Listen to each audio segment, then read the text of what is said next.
7페이지 스바냐 2장 18절부터 8절부터 마지막 절까지 보도하겠습니다.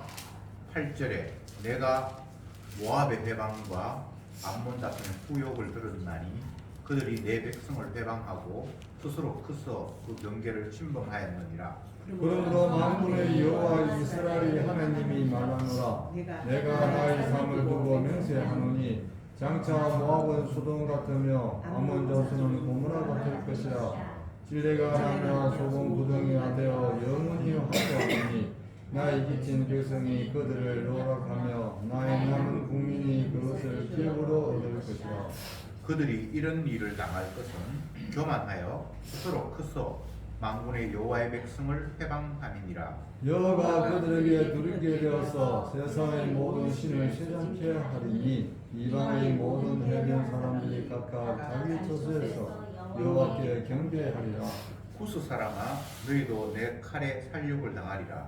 여호와가 북방을 향하여 손을 펴서 아수르를 멸하며 니누리로 항목에 하여 사마같이 멸망하게 하리니 각양 짐승이 그 가운데 때로 누울 것이며 당아와 고슴도치가 그 기둥 꼭대기에 깃들일 것이며 창에서 울 것이며 문턱이 적막하리니 백양목으로 지은 것이 벗겨졌습니다.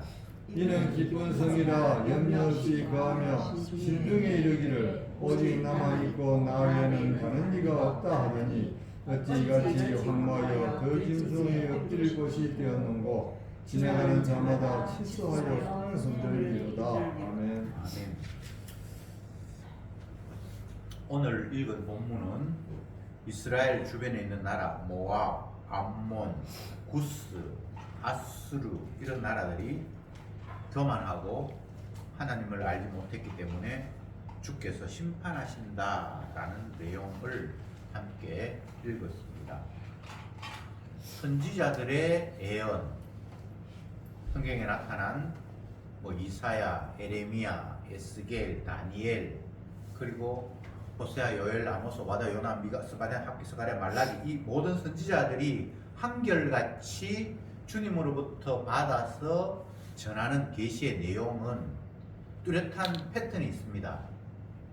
어떤 내용인가 하면 이스라엘이 교만했기 때문에 하나님의 말씀에 순종하지 않았기 때문에 심판받는다라는 내용, 그리고 이스라엘을 괴롭히고 못살게 굴었던 주변 나라들, 이방 나라들이 멸망한다는 내용, 그게 선지서의 내용 전부입니다.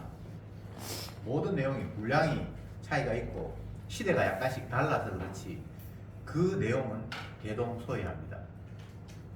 그러면 선지서의 내용만 그런가? 성경 전체의 내용이 그러합니다. 하나님이 창세기에서 인간을 만들었는데 그가 하나님이 금하신 선악과를 따먹음으로 말미암아 저주받고 에덴 동산에서 추방되었죠. 성경은 한결같이 인간이 하나님의 말씀에 불순종했기 때문에 심판받아야 한다는 이야기가 처음부터 끝까지의 내용의 줄을 이룹니다. 물론 그 바탕 속에서 하나님께서 자기가 택했다라는 이유로 그를 구원하는 이야기가 담겨 있긴 하지만 전반적으로는 인간들이 하나님의 말씀에 불순종해서 멸망해야 한다, 심판받아야 한다는 것이 성경 전체의 흐르는 맥락입니다. 그러면 성경 이야기가 남의 이야기가 아니고 이 땅에 태어난 모든 인간들에게 주어진 이야기인데 저와 여러분들이 하나님의 말씀을 대할 때에 느낌, 그 말씀이 내게 무엇을 이야기하는가 라고 묻는다면 너는 하나님 말씀에 불순종했기 때문에 심판받아야 한다 라는 이 이야기를 우리에게 들려주는 것입니다. 그래서 교회에 나오고 하나님의 말씀을 듣고 또 읽는다 할지라도 우리가 처음 가져야 하는 생각은 내가 멸망받을 수밖에 없는 완악한 자이구나라는 것을 깨닫는 것이 기본입니다. 물론 깨닫게 해주셔야 깨닫겠죠. 그런데 사람들은 하나님을 생각하거나 성경을 보거나 교회에 나오면서 그들이 갖는 생각은 내가 어떻게 하면 내 현재의 이 불안정하고 만족스럽지 못한 이 삶을 하나님의 힘을 입어서 더 좋은 삶으로 상향시킬 수 있을까? 현재의 내 환경보다는 더 복받아서 좋은 환경으로 갈 수 있는 갈 수 있는 방법은 없을까라는 마음으로 하나님도 찾고 교회도 나오고 성경을 펼치죠. 그러니까 사람들이 하나님을 생각하는 것과 성경을 보는 것, 교회에 나오는 이유와 주님이 우리에게 선포하신 말씀 간에 굉장히 큰 격차가 있습니다. 하나님은 너희들 심판받아야 마땅해 라는 식으로 우리에게 말씀을 주셨고 자기 자신을 나타내 주셨는데, 우리는 그 하나님을 향해서 어떻게 하면 내 형편이 좀 나아질 수 있겠습니까? 뭐 하면 내가 복 받을 수 있겠습니까? 천국이 있다고 하는데 내가 천국 갈 수 있는 방법은 뭡니까? 라는 식으로 하나님을 찾고 성경을 보고 교회에 나온다는 거죠. 그렇게 이게 너무나 이게 거리가 멀어도 간격을 좁힐 수 있는 상황이 전혀 되지를 않습니다. 하나님의 생각과 인간의 생각이 이처럼 극과 극이에요. 그러면 인간들끼리는 A라는 사람과 B라는 사람의 생각은 어떤가? 그게 더 내면을 깊이 들어가 보면 그게 더 극과 극이에요. 요즘 그 여당 당대표 선출하기 얼마 안 남아서 서로 대선 뭡니까 그 후보하려고 막 나온 사람들끼리 서로 다투고 하는 모습을 보면 이거 완전 극과 극이에요. 접점이 하나도 없어요. 제가 지금 드리는 말씀은 하나님이 인간과 너무나 생각이 다르고 정반대편에서 있다는 것을 먼저 이야기를 하고 있고요. 그 다음 그러면 하나님의 반대편에서 있는 인간들이 자기들끼리는 그러면 한편인가? 그들도 한편이 아니라고 제가 지금 말씀을 드리는 겁니다. 그 이유는 무엇인가 하면 인간이 하나님의 저주를 받아서 하나님이 계시는 에덴 동산으로부터 추방되었는데, 그 추방되었으면 자기들끼리는 한편이 되면 될 것 같은데, 그게 더 웃긴 게 각자 다 자기가 신이에요. 지가 다 하나님이에요. 자기 생각이 맞아요. 그래서 자기 생각에 동의하지 않는 사람은 다 자기의 적이에요. 이 땅의 인간들은 그런 식으로 다 살아갑니다. 뭐 사랑해서 결혼하고 한평생 같이 살기로 약속을 했는데 결국은 남편과 아내는 적과의 동침이에요. 내 원하는 쪽으로 상대를 만들려고 끝없이 배유하고 이런 방법을 취하고 때로 안 되면 강압하고 그냥 그런 식으로 우리는 살아가요. 자녀가 태어났다? 자녀가 나와 하나가 될 것 같죠? 결코 그렇지 않습니다. 자녀는 어릴 때는 자기 주장을 할 수가 없으니까 그냥 기대며 살아가지만 이제 스스로 자기 주장이 생기기 시작하고 자기 판단이 생기기 시작하는 순간 부모는 나의 적입니다. 내가 하고 싶은 부모가 자꾸 막는 것 같아. 그러면 처음에는 순종을 하다가 나중에는 반항해보기도 하다가 어떻게 하든 자기 뜻을 관철시키려고 그렇게 몸부림을 쳐요. 이게 제가 뭐 잘못됐다라는 이야기를 하는 게 아니고 그냥 죄악된 인간의 본성이 그렇다는 이야기를 성경을 근거해서 하는 겁니다. 그러면 따지고 보면 다 맞는 이야기예요. 그렇지 않습니까? 사이가 좋다고요? 그건 서로의 이익이 어느 정도 일치할 때 내 생각 나도 이렇게 하면 유익할 것 같고 저 사람도 유익할 것 같고 그런 범위 내에서는 서로가 일치하지만 그게 내가 불리한 상황이 됐다. 그러면 부모고 형제고 자녀고 뭐가 없습니다. 정치를 보면서 우리는 그 상황을 너무나 생생하게 확인하게 돼요. 요즘 윤석열 대통령이 참 난처한 게 자기가 어려울 때에 야당을 제압하기 위해서 자기 밑에 똑똑한 한 사람 한동훈 씨를 뽑아가지고 뭐 검찰총장도 시키고 법무부 장관도 시키고 당대표도 시키고 했는데 지금 그 사람이 자기를 공격하고 있어요. 근데 그것은 이미 자기가 옛날에 문재인 대통령이 자기를 뽑았는데 결국은 그를 등 돌린 거하고 똑같은 거예요. 내가 지금 누구를 나쁘다는 이야기를 하는 게 아닙니다. 인간의 본성을 지금 이야기하고 있는 거예요. 필요할 때는 다 서로 너도 유익하고 나도 유익하니까 우리 한편이 되죠. 근데 어떤 상황에 가면 나한테는 유익이 되는데 너한테는 유익이 안 돼. 그런 상황이 반드시 만들어집니다.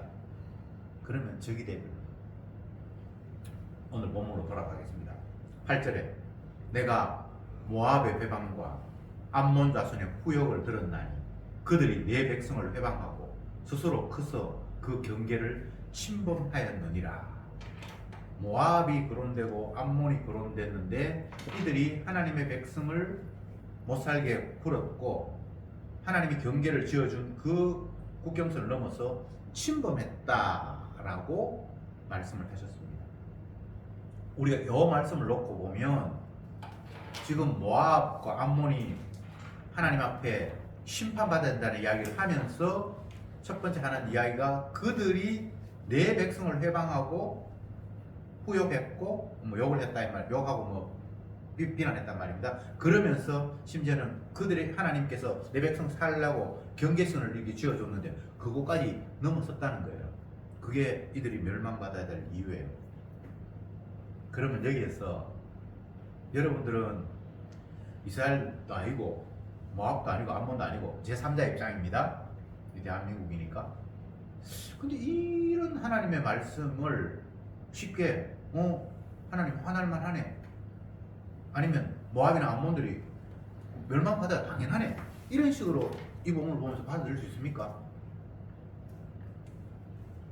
이스라엘 백성들은 남의 땅 침략 안 했습니까? 아니, 여러분 대답해 보세요. 이스라엘 백성들 자기 땅 아니에요. 지금 가나안 땅이 자기 땅 아니에요.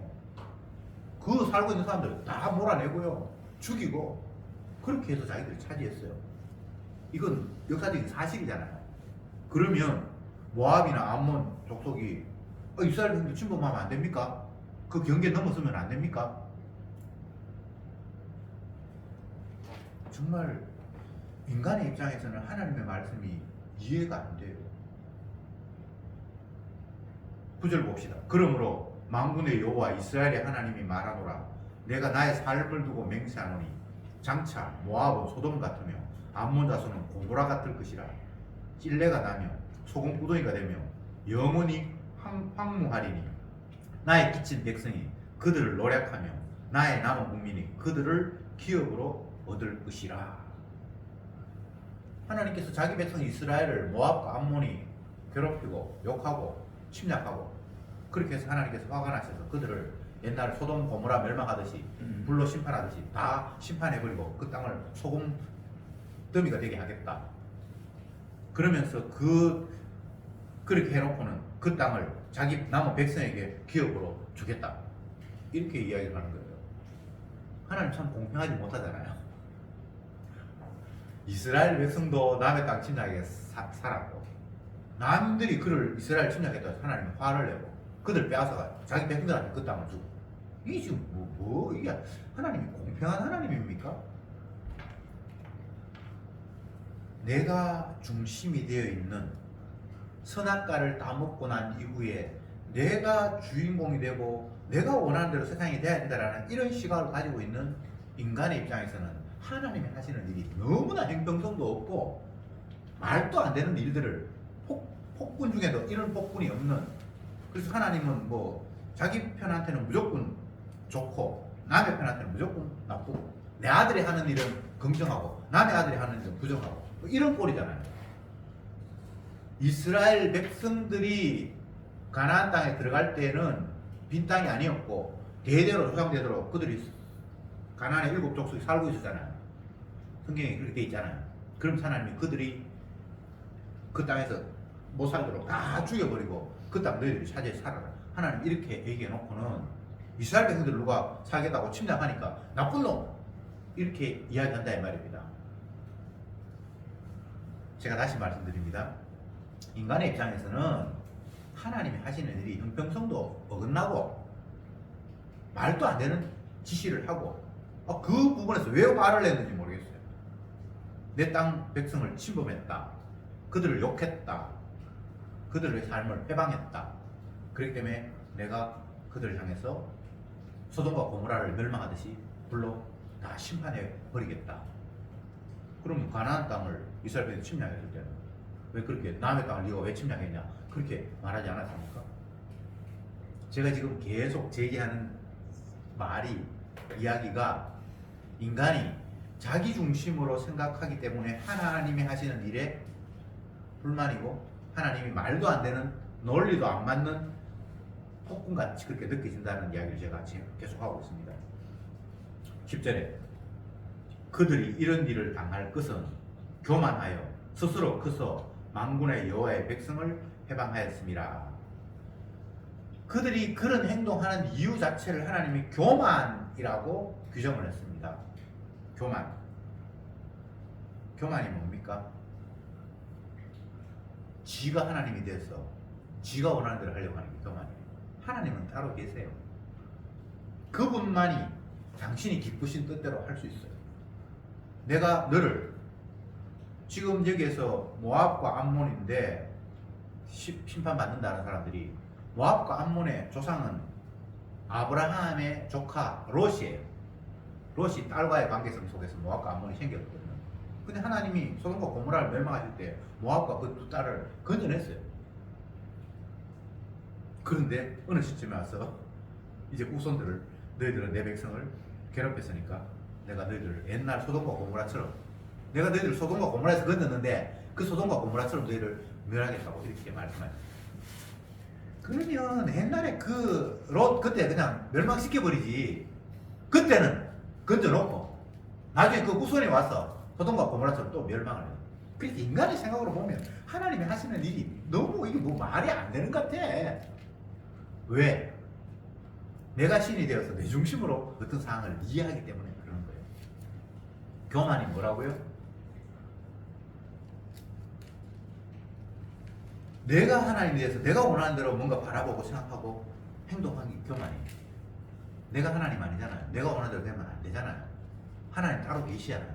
하나님 계시는데 내가 하나님 노릇하니까 이게 하나님 볼 때 교만인 거예요.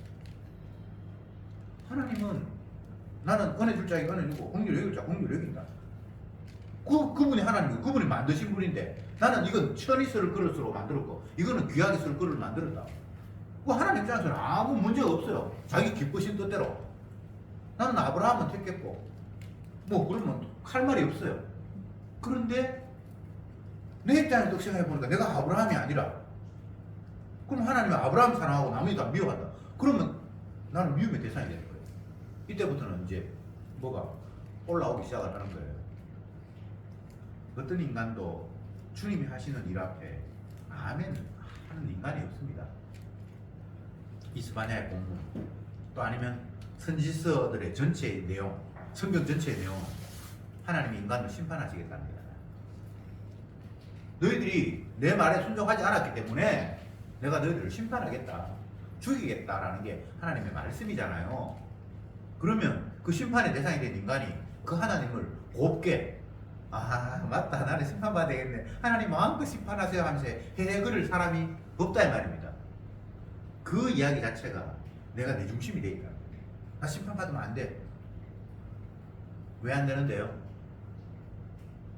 나는 내가 소중하니까. 왜 나는 이마에 땀이 흘리면 안 됩니까? 나는 왜 고통받으면 안 됩니까? 그 생각 자체가 내 중심이 되어 있기 때문에 그래요. 주님은 자기가 심판할 사람을 심판할 권한이 있잖아요. 토기장이가 그릇을 뭐 이렇게 만들든 저렇게 만들든 그건 토기장이가 원하는 대로 할 수 있잖아요. 근데 내가 토기장이가 아니면서 토기장이가 하는 일에 대해서 불만을 갖는다는 것은 나도 모르게 내가 토기장의 위치에 지금 남의 자리에 침범한 거예요. 그래서 그게 주님의 입장에서는 교만. 네가 내 자리를 넘봐?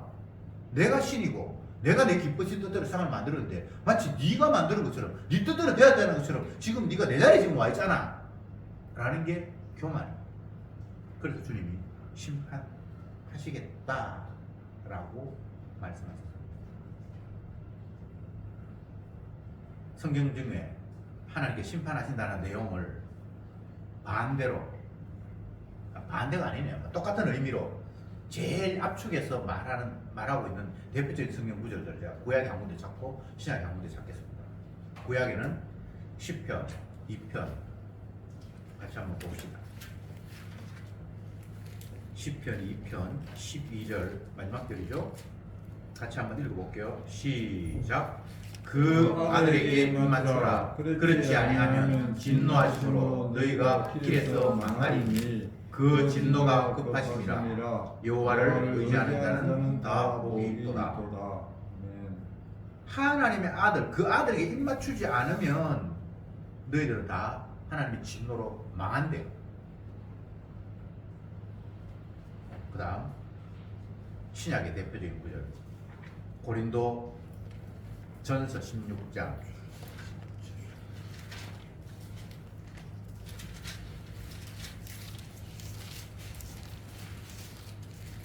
22절을 같이 한번 봅시다. 16장 22절입니다. 시작.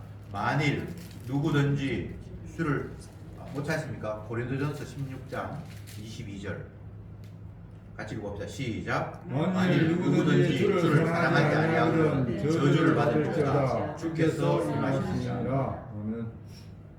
이게 구약에도 그렇고 주님 앞에 하나님의 아들한테 입 맞추지 않으면 너희들이 저주받는다. 여기에도 누구든 주를 사랑하지 않으면 저주받는다. 이게 성경의 대표적인 이야기예요. 인간이 저주받아야 될 이유가 주님을 사랑하지 않기 때문에. 바꿔 이야기하면 지 사랑하기 때문에. 아이고 우리 아들 사랑한다 이쁘다. 그제 TV 봤는데 그 뭡니까 유재석 무슨 유퀴즈 그거 봤는데 애 3명 쌍둥이 낳은 송일국이가 애 3명 데리고 나와가지고 이렇게 뭐 이야기하는 그걸 제가 봤어요. 어릴 때부터 뭐 3살인가 그때 어린이 프로그램에 나와가지고 활동했다가 10년 만에 다시 걔들이 6학년 돼서 자라는 모습을 보여준다고 그러는데 그 사람은 그 애 키우느라고 애가 뭐 3명이 쌍둥이를 동시에 태어나서니까 그리고 엄마는 그 공무원 판사라 가지고 매일 출근해야 되고 그 애를 TV 나오면서부터 계속 지금까지 키워왔는데 열심히 애를 키우다 보니까 자기 평소에 그 직장 뭐 연기자 아무것도 프로그램도 못하고 들어오지도 않았고 최근에 뭐 다시 뭐 이제 다시 일하기 시작을 했대요. 그러니까 후회하지 않냐 그러니까 후회 없다고 나 이렇게 사랑스러운 아들과 함께 시간 보냈는데 뭐 후회하냐 이런 말을 제가 들었습니다. 그게 자기 사랑이에요. 바꿔 이야기하면 주님을 사랑하지 않기 때문에 저주받아야 될 모습이에요. 그 사람만 그런 게 아니에요. 이 땅에 있는 모든 인간들이 다 자기 사랑에 빠져서 아이를 뭐 이쁘다고 쓸고 빨고 뭐 마누라가 이쁘고 뭐 애인이 이쁘고 그게 다 자기 사랑이에요. 주님 사랑이 아니에요. 사랑은 성경에서 말하기를 하나밖에 없어요. 우리가 하나님을 사랑한 건 아니고 하나님이 우리를 사랑하사 자기 아들을 화목제물로 내어준 이것이 사랑이다. 그거 말고는 사랑이 없어요. 인간들이 사랑한다 그러는 거는 착각이에요. 그 사랑 주님이 이야기하는 사랑이 아니에요. 사랑에는 십자가의 죽음이 사랑이에요. 그래서 사랑을 이야기해도 예수님의 죽음을 바탕으로 이해를 해야지 그렇게 하지 못하니까 오해를 하는 거예요. 제가 지난번에도 그런 이야기를 했는데 뭐 이건호 목사님 복음 전한다고 너무 좋다 그러면서 서울에 있는 사람이 6개월 동안 일요일 예배 참석하고 수요일 예배 참석하고 그랬던 어떤 분이 있어요.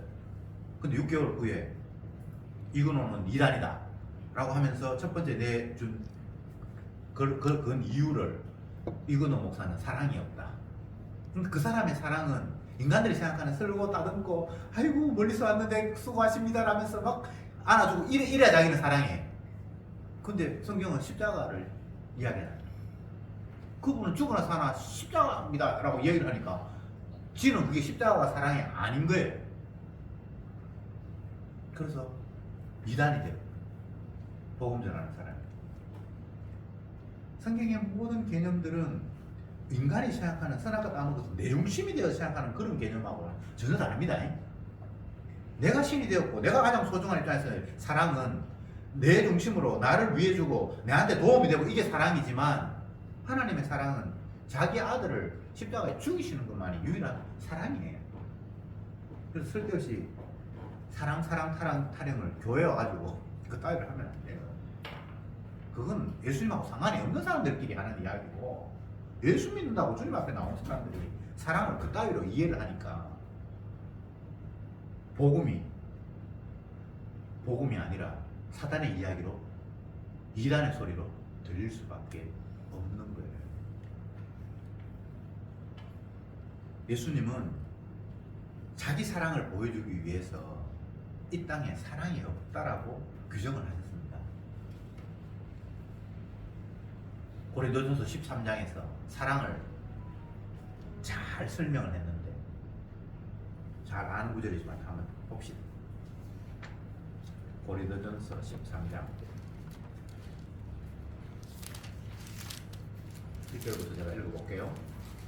내가 사람의 방언과 천사의 말을 할지라도 사랑이 없으면 소리나는 구리와 울리는 꽹과리가 되고 내가 예언하는 능이 있어 모든 비밀과 모든 지식을 알고 또 산을 옮길 만한 모든 믿음이 있을지라도 사랑이 없으면 내가 아무것도 아니요 내가 내게 있는 모든 것으로 구제하고 내 몸을 불사르게 되어줄지라도 사랑이 없으면 내게 아무 유익이 없느니라. 여기서 보면 방언하고 기적을 행하고 예언을 하고 산을 옮길 만한 믿음을 가졌고 또 내게 있는 모든 것을 다 내 몸마저 불타르게 내어준다 할지라도 사랑이 없으면, 근데 사랑이 없이 내 몸을 불사르게 내어줄 수 있습니까? 우리는 잘 이해가 안 되잖아요. 그래서 사랑 없이 그게 가능한 거예요. 잘못된 사랑으로 내 몸을 내줄 수도 있어요. 근데 주님은 사랑이 없으면 이렇게 내 몸을 내준다 할지라도 뭐 예언을 하고 뭐 산을 옮길 만한 믿음이 있고 이거 너무나 중요한 건데 이거 다 아무 의미 없다는 거예요. 결국은 주님의 십자가 지심이 아니면 내가 뭘 해도 그건 아무것도 아니라는 거예요.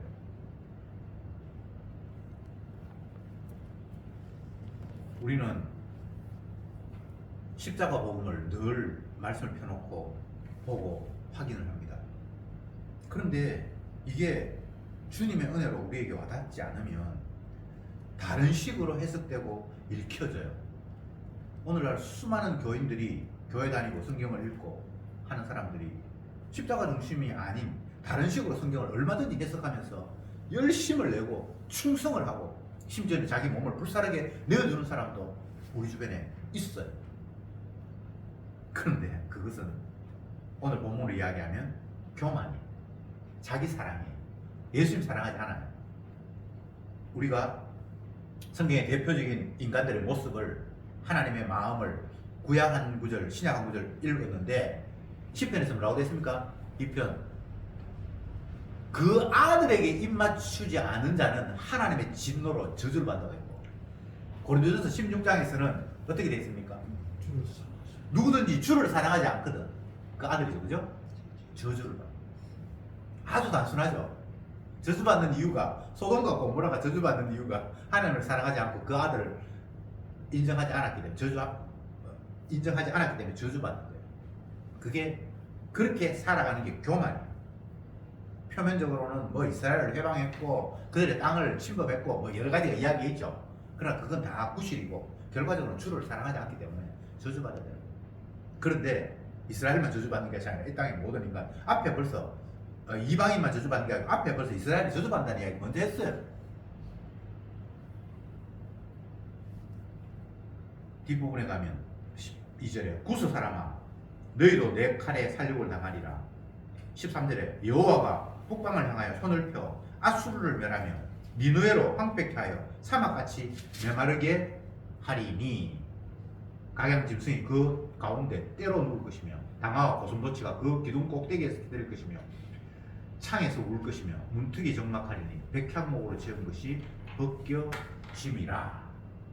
15절에 이는 기쁜 성이라 염려 없이 거하며 심중에 이르기를 오직 나만 있고 나 외에는 다른 신이 없다 하더니 어찌 이렇게 황무하여 들짐승이 없는 곳이 되었는고 지나가는 자마다 취소하여 손을 흔들리로다. 여기에 뒷부분에는 구스, 아프리카 지역 어디 있고 뭐 에티오피아라고 하는 사람도 있고 어쨌든 그때 잘 나갔던 나라, 그리고 마지막에 아수르가 나만 남았다, 내 외에는 다른 것이 없다 라고 했던 그들이 멸망한다.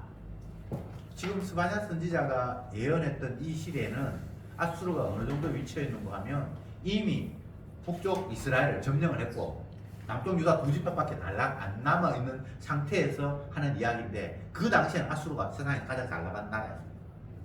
아수르의 산헤립이 남쪽 유다마저 멸망시키려고 히스기야 왕 때 찾아와서 하는 이야기가 그 신하 랍사게를 시켜서 빨리 항복해라.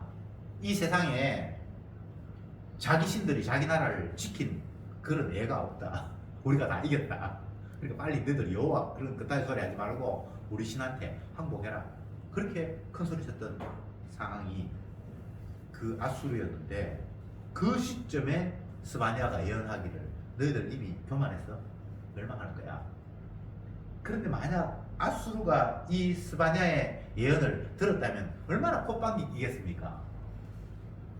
남쪽 유다의 선지자인데 이미 한 나라 중에 뭐 12지파 중에 10지파가 이미 자기의 손아귀에 들어갔고, 지금도 힘없는 2지파가 자기들이 쳐들어가서 빨리 항복해, 가불지 말고, 그렇게 하고 있는 이 상황에서 스바냐가 너희들은 멸망한다고 얘기했을 때 그 아수르 사람들의 입장에서는 그 말이 얼마나 콧방귀 끼며 웃을 일이겠습니까? 근데 하나님의 말씀대로 되어가는 거거든요. 선지자가 이런 이야기를 할 때도 황당하긴 황당했을 거예요. 다 쓰러져 가는 입장에서 너희들 망할 거야 그러면 자기도 믿어지는데, 지금 너무나 잘 나가는데 오히려 자기가 말하는 자기 나라가 지금 쪼그러져가지고 곧 멸망할 그런 상황인데 너희들 멸망한다, 이렇게 이야기를 하고 있으니까요. 다시 말씀드리지만 하나님의 말씀은 인간의 입장에서는 이해가 안 됩니다. 주 대신 그분의 말이고 그분을 관점에서 봐야 그게 아멘이 되는 거예요. 우리는 내 입장이기 때문에 내가 신이 되어서 내 유불리를 따지면서 모든 것들을 판단하고 평가하기 때문에 하나님의 말씀을 말씀 그대로 받아들일 수가 없게 되어 있어요. 며칠 전에 식당을 갔는데, 제가 이제 자주 가는 식당에 그날따라 손님이 좀 적더라고요.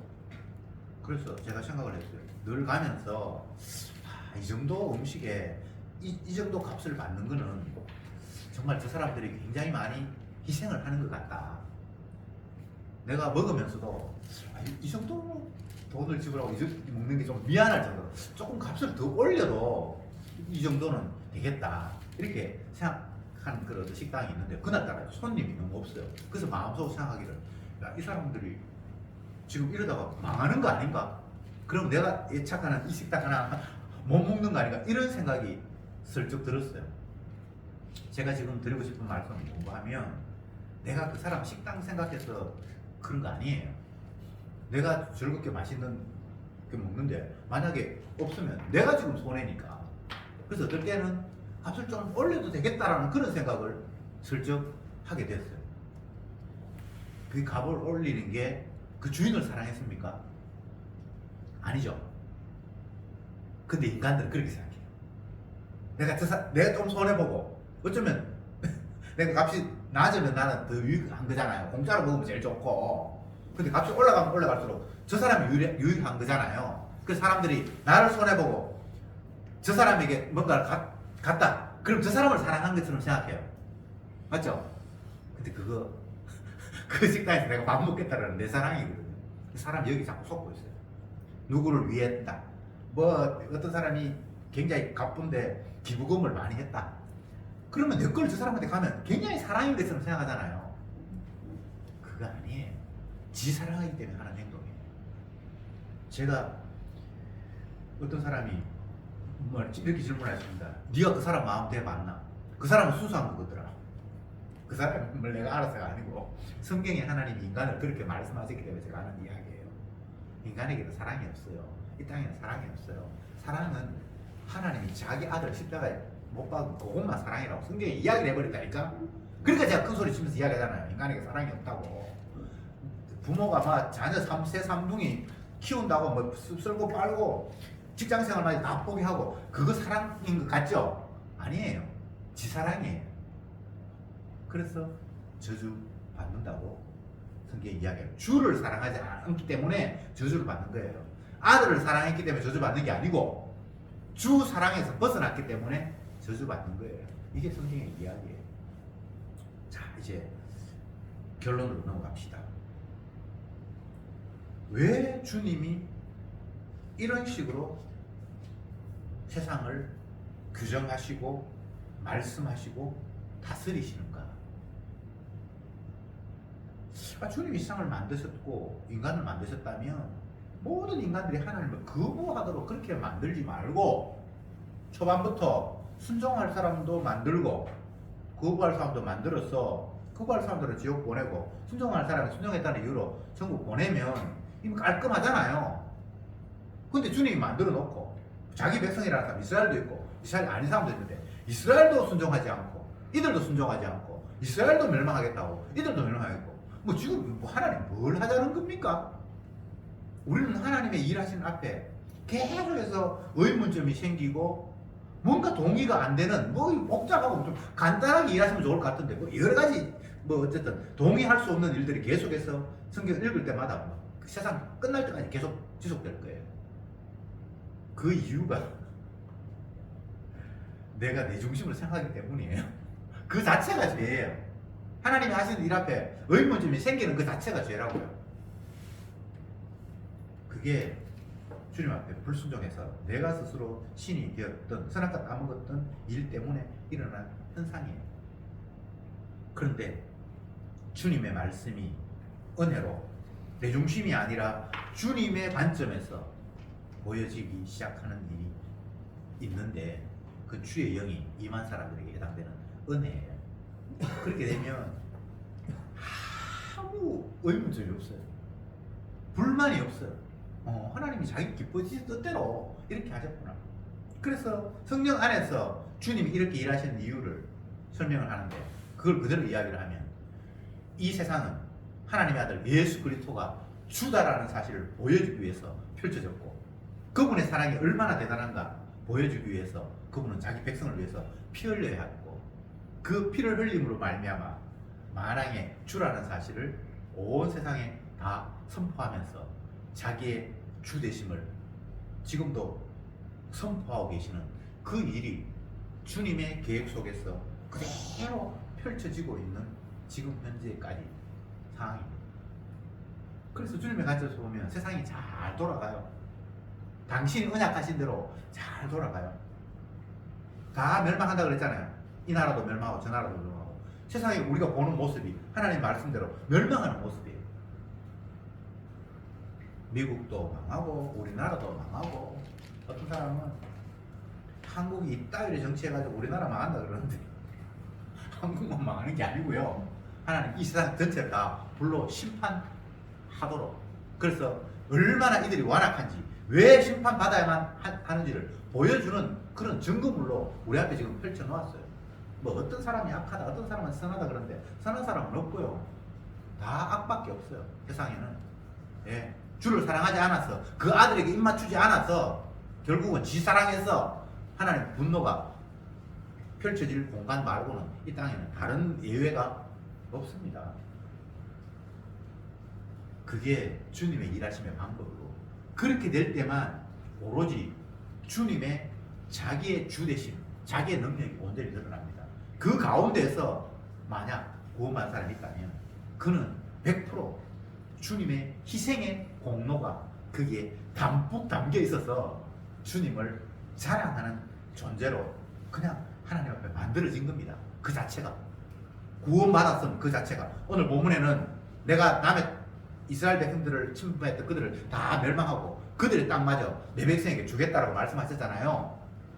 근데 그렇게 되는 그 당사자는 자기가 그 땅을 차지할 만한 자격이 있어서 차지하는 게 아니에요. 주님의 긍휼, 주님의 자기 사랑을 100%다 보여주기 위해서 그런 대상으로 부름받은 거예요. 그러니까 멸망하는 사람들이 멸망당하는 것도 주님의 주되심을 드러내는 거리고, 또 멸망해야 되는데 멸망 가운데 구원받아서 멸망하는 자의 땅마저 하나님 앞에 차지하도록 되는 자기 백성, 그것도 주님을 영화롭게 하는, 오직 모든 일이 주님의 당신의 긍휼과 사랑만이 이 일을 이루셨군요라고 찬양하는 도구가 되니까, 일어나 저러나 세상은 주님을 찬양하는, 해와 달과 별이 찬양하는 것이 아니라 뭐 메뚜기, 뭐 잠자리, 고추 잠자리 모두가 다 심판받는, 그들이 심판받으면서 아까 그런 것마저도 궁극적으로는 주님의 주되심을 드러내는 일로 주님께서 활용하고 계신다는 것이 주님의 이야기입니다. 그래서 성도는 일어나 저러나 악한 자들의 악한 모습, 심판받는 모습을 보면서도 주님의 일하심이, 주님의 그 성실하게 일하심이 보여지고, 또 긍휼 받아서 주님의 사랑을 노래하는 그런 자를 보면서, 그래 이건 네 은혜가 아니라 주님의 사랑의 결과물이지 하면서 찬양하게 되는 것, 그것이 주님이 자기 백성을 다스리시고 이 세상을 운행해가는 모습이다 라는 것이 오늘 본문을 통해서 우리에게 들려지는 하나님의 기쁜 소식입니다. 기도드립시다.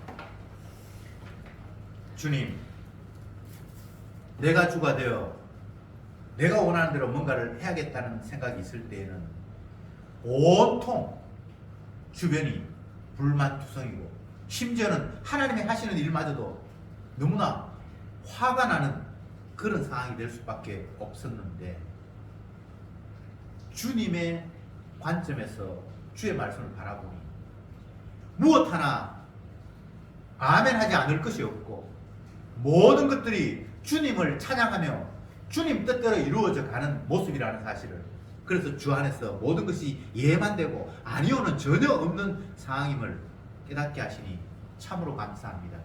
어딜 가나 무엇을 하나 주님의 주되심을 드러내는 것들을 바라보게 하시고, 그것들을 보면서 주님만 자랑하며 노래하는 저들이 되게 하옵소서. 예수님의 이름으로 기도드리옵나이다. 아멘. 아멘.